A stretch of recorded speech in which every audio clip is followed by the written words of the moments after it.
Hey everyone, welcome back to another episode of Flair Lifestyle. Today's episode we have a very special guest. It is the one and only Joanna from Wiltshire.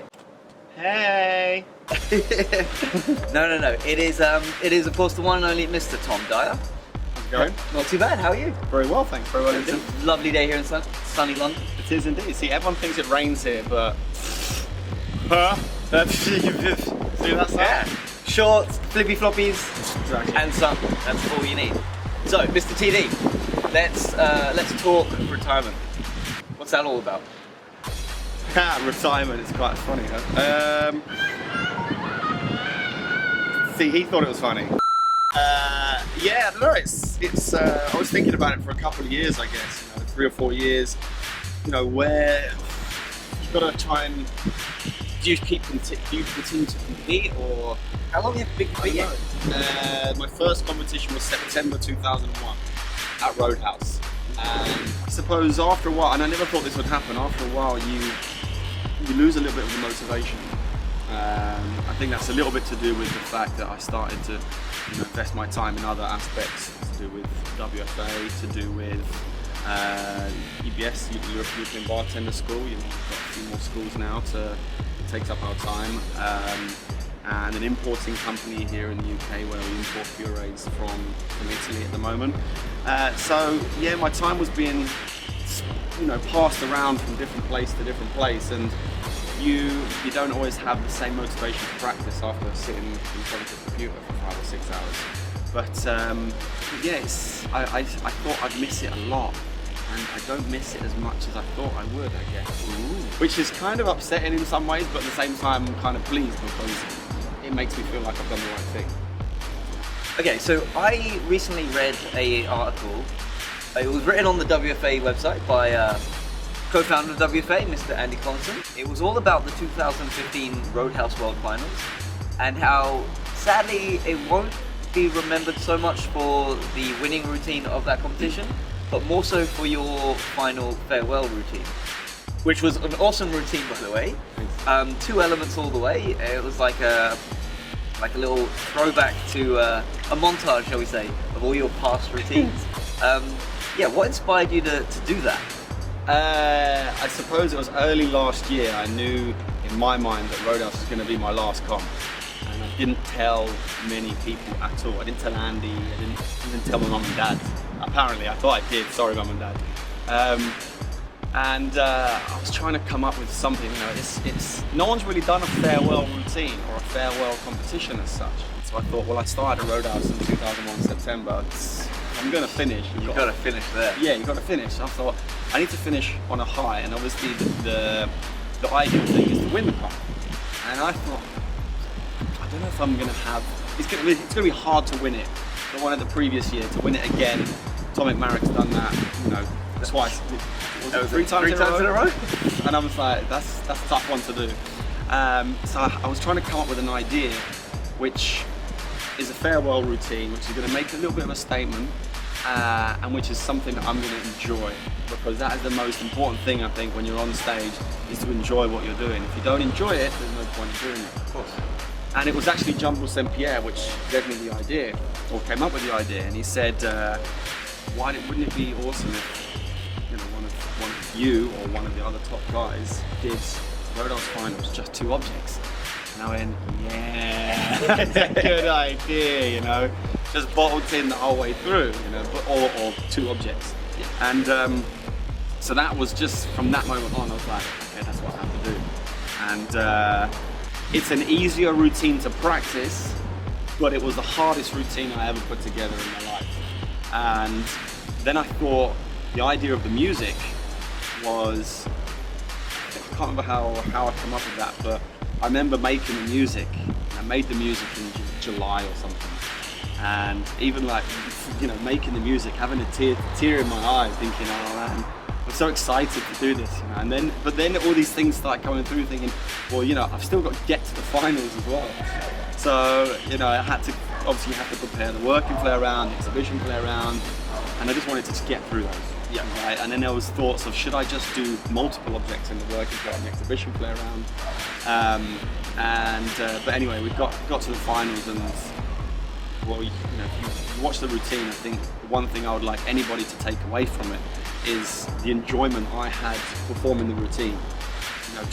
And that's not the cheering and the crowd response was not necessarily just because of the moves, it's because I was enjoying myself on stage. And I think that's a little bit what people are missing these days. They're not enjoying themselves enough on stage. When you see somebody on stage really enjoying themselves and performing to the crowd, it really captivates you. You just get locked into it. Exactly. Shush! Shush! Ah, the sounds of London. Yeah, mind-blowing stuff. Okay, nice.